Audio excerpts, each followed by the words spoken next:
Andrea Edwards spent her life with more questions than answers. I kept hearing this phrase of, what are you? What's your ethnicity? What are you? That was always like one of the biggest questions in my life. Adopted, Edwards had never met her biological parents.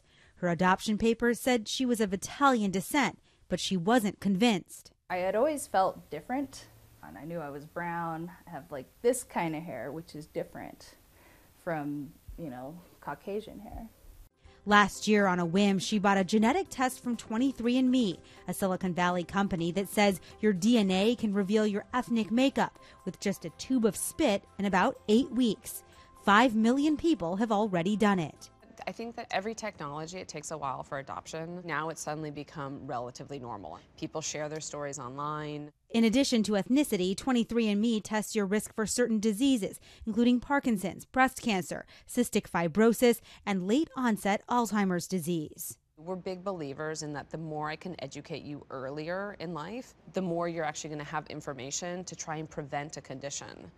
The market for DNA testing is booming. Last year, the number of people who had their DNA analyzed with a home kit more than doubled. For many, it's exciting, but the widespread use has also sparked privacy concerns. Can consumers trust 23andMe not to give up their information for a subpoena or for law enforcement inquiries? We have always, been super vigilant that we will do everything reasonably possible to fight subpoenas to make sure that we're protecting your information. But the journey for most is about self-discovery.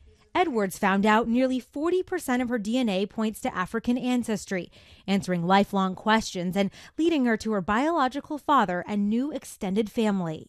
It makes me feel empowered. I feel like I was given a gift from the world. When you realize what your company is doing on that emotional level, what do you think? What do you feel? It's amazing how much we, really change lives. Jolene Kent, NBC News, Mountain View, California.